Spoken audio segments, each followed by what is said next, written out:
कहते हैं अंधे की पकड़ और बहरे को बटको, राम छुड़ावे तो छूटे नहीं तो सर ही पटको। अंधा आदमी बहुत कस के पकड़ता है और बहरा आदमी बहुत जोर से काटता है। कुछ वैसा ही हो रहा है इस समय। जर्मनी और रूस दोनों एक दूसरे से भिड़ गए हैं। यूक्रेन की लड़ाई धीरे धीरे जर्मनी की तरफ क्यों बढ़ रही है? जहां एक तरफ ये सब कुछ हो रहा है तो वहीं दूसरी तरफ पाकिस्तान में उतरी ब्रिटिश सेना भयंकर तबाही की तरफ बढ़ गया है पाकिस्तान। जानेंगे जियोपॉलिटिक्स में क्या कुछ चल रहा है। आइए जानते हैं इन खबरों को विस्तार से। रूस यूक्रेन की लड़ाई में अभी क्या चल रहा है तो आपको बता दें, अभी यही चल रहा है कि दोनों देश एक दूसरे के ऊपर वार कर रहे हैं, ड्रोन का हमला कर रहे हैं। पहले यूक्रेन ने हमला किया और उसके बाद कथित तौर पर रूस ने हमला किया। मॉस्को में रूस की राजधानी में ड्रोन अटैक होने लगे। 25-30 ड्रोन एकदम रिहायशी इलाके में जहां बड़े बड़े अमीर लोग रहते थे वहां आकर टकराने लगे। राजधानी में ये होना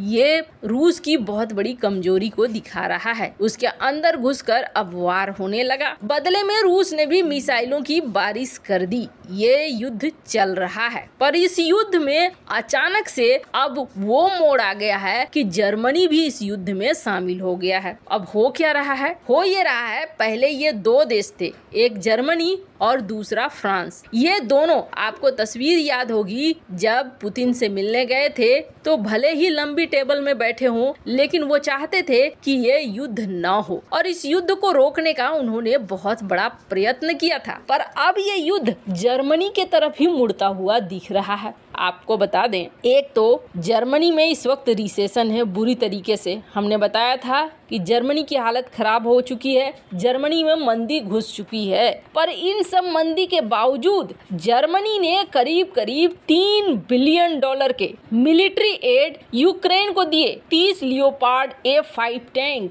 20 मार्डर्ड पर्सनल कैरियर्स, 200 ड्रोन, ये इतना ज्यादा जर्मनी ने हथियार दिया है कथित तौर पर यूक्रेन को। मतलब जर्मनी जो चाहता नहीं था कि ये युद्ध हो, कहीं न कहीं अब इसे दबाव में बोले, कूटनीति बोले, जो बोले, पर जर्मनी ने यूक्रेन को बड़ी संख्या में हथियार दिए। ये चीजें हमें देखने को मिल रही है। अब जर्मनी जब ये हथियार दे रहा था तो ये खबर रूस तक न पहुँचे ऐसा तो हो नहीं रहा था। रूस को भी एक खबर मिल रही थी। रूस जर्मनी के ऊपर बौखलाया हुआ था कि जर्मनी ऐसा क्यों कर रहा है, जर्मनी इस युद्ध से दूरी बना कर रखे। लेकिन जर्मनी ने युद्ध से दूरी बनाकर नहीं रखी। उसके बाद रूस ने एक्शन लिया। रूस ने जर्मनी दूतावास में कर्मचारियों की संख्या कर दी लिमिट और बहुत सारे स्टाफ को कह दिया कि आप यहाँ से जाओ, हम ज्यादा नहीं रखने वाले हैं, मात्र 350 जर्मन अधिकारियों को रखेंगे, उससे ज्यादा हम यहाँ पर नहीं रखेंगे।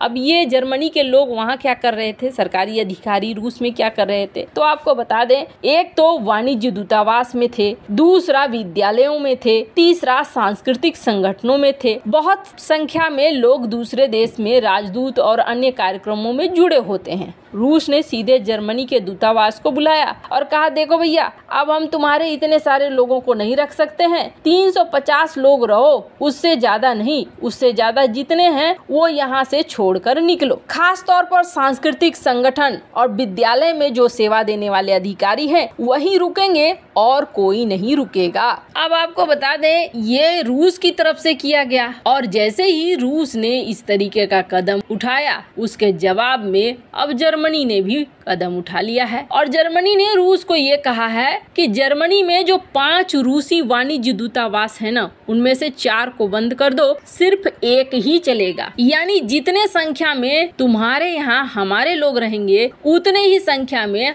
हमारे यहाँ तुम्हारे लोग रहेंगे। रूस ने भी यही चीज कर दिया कि तुम्हारे भी दूतावास हम बंद कर रहे हैं। अब दोनों के बीच जो ये तनाव है, ये किस लेवल का तनाव है, इसको आप ऐसे देख सकते हैं कि रणनीतिक तौर पर माना जा रहा है कि ये डिप्लोमेटिक डिक्लेरेशन ऑफ वॉर है, यानी कि युद्ध का आगाज हो गया है कूटनीतिक तौर पर। माने यहाँ मामला बहुत गर्म है और ये मामला बड़े लेवल की तरफ मूव कर रहा है। धीरे धीरे ही सही हम तीसरे विश्व युद्ध की तरफ बढ़ रहे हैं। खैर, जहाँ एक तरफ तरफ ये सब कुछ हो रहा है तो जरा चलें और देखें अपने पड़ोस में क्या हो रहा है, क्योंकि पड़ोस का मामला अभी खत्म नहीं हुआ है। तो आपको बता दें, सबसे पहले तो इमरान खान को अकेला करने की पूरी कोशिश हो रही है और कोशिश में सफलता भी मिल रही है। अब इसके अलावा एक बंदा बचा हुआ था, वो था शाह महमूद कुरैशी, और ये कहाँ पे है? ये अभी जेल में है,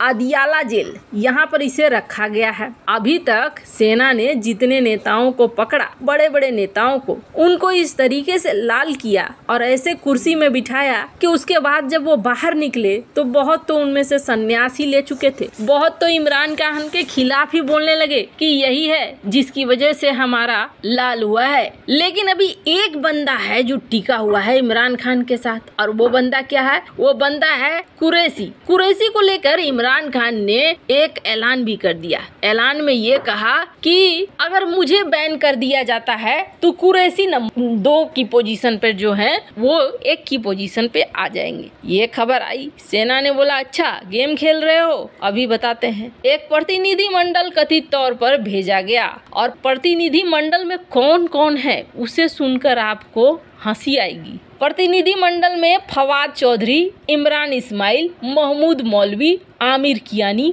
ये वो लोग हैं जो कभी इमरान खान के पक्के वाले साथी माने जाते थे। ये गए हैं जेल कुरैशी को मिलाने के लिए और कुरैशी को कहने के लिए कि सुनो भैया, इमरान खान से अलग हो जाओ और ऐलान कर दो कि इमरान खान गलत है। इमरान की पार्टी का बड़ा विकेट गिराएंगे बागी नेता। जेल में बंद शाह महमूद कुरैशी से मुलाकात। हालात यहाँ पर बहुत खराब हैं, पर इन खराब हालातों के बीच में अचानक से सुर्खी में आ गई ये तस्वीर। ये तस्वीर सुर्खी में क्यों आई है तो आपको बता दें, इस तस्वीर में एक तरफ बैठा हुआ है जनरल मुनीर और दूसरी तरफ है ब्रिटिश आर्मी चीफ, और दोनों का एक डेलीगेशन पहुंचा हुआ है। अकेले ब्रिटिश आर्मी चीफ यहाँ नहीं पहुंचे हुए। 4 दिनों की यात्रा पर है British army chief general sir Patrick Sanders. Asim Munir से मुलाकात की। जनरल मुनीर, जिसको पाकिस्तान में मुल्ला जनरल के नाम से जाना जाता है, दोनों ने बातचीत की और कहा जा रहा है कि पाकिस्तानी सेना